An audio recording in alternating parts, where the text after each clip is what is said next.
Okay, so I've recently been inspired to make another tier list, so I'm gonna give you guys my PVE tier list, and then I'm not sure if I'll do a second video for PvP or not, or just make us whatever. But anyways, let's go ahead and talk about it.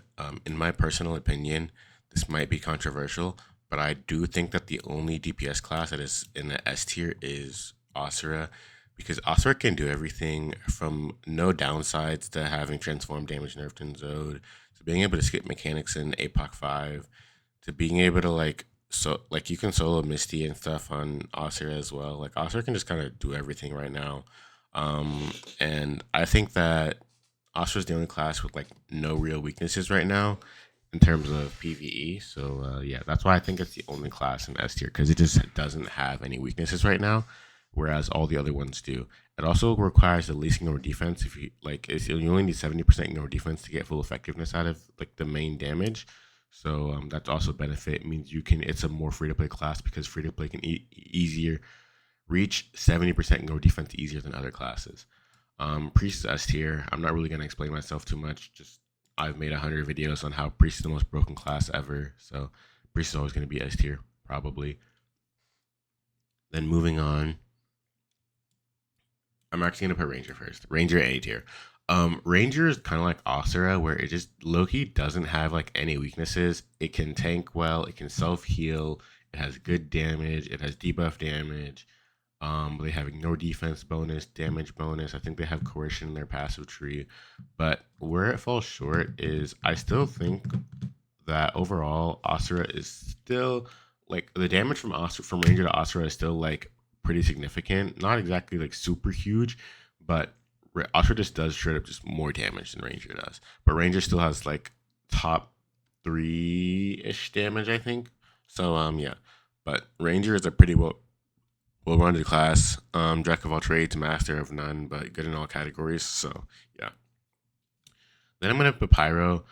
Pyro suffers from they don't have their big damage increase yet, which is the stigma coming at like level 100, and on top of that, they have a nerfed transform damage in Zode, and yeah, I just don't think that Pyro is like S tier because they do have their own weaknesses. They are good in like CT5, but overall, I can't put Pyro in S tier. I'm sorry. So that might be controversial, but yeah. B tier is Frost because Frost needs 100% no defense to be viable, like not viable, but fully effective. And to reach 100% no defense, you literally need Jade, Sweetie, and Spring. I'm pretty sure, right? At least of right now. So I can't put this class anywhere above B tier because of how costly it is to even just get it to like maximum effectiveness. On top of the fact that they already have low skill percentages, so Frost, in my opinion, can't go anywhere above B tier. Um, the damage is solid, but they do have that transform nerf in Zode, so yeah, they do have their own weaknesses. Then next up is C tier. I'm gonna go straight into it. Summoner suffers from a lot of the same issues as Frost, which is mainly you need 100% no defense to be viable or fully viable. But on top of that, Summoner's main damage actually comes from the mech, but the mech isn't strong enough to really make that happen yet. So Summoner can't go above C tier, in my opinion, because they just have too many weaknesses and prerequisites needing to be met with things like the mech, because otherwise their damage just cannot keep up with the other classes, in my personal opinion. Then I'm gonna say Kensei because Kensei doesn't have super high ignore defense requirements, which is good. However, Kensei's damage just straight up isn't that high or crazy right now, and they need emblem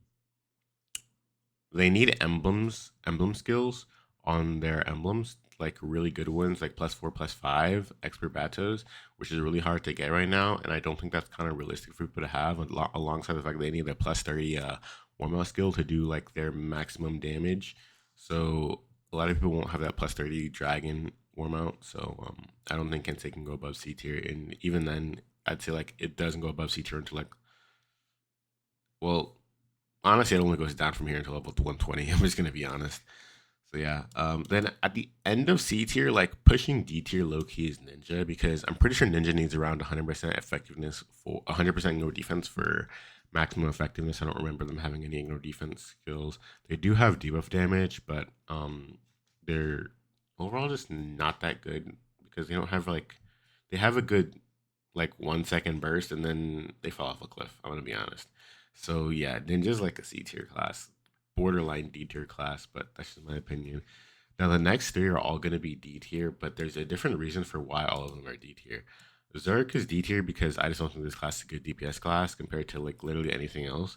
Paladin is only D tier because the weakness of Paladin is that unless you've been building properly from day one, knowing exactly what you need to do to have specific skills ready for this current level stream, you probably aren't going to be holding aggro and you're probably going to be taking a lot more damage than other people are because of your high HP. So I don't think Paladin goes above D tier right now.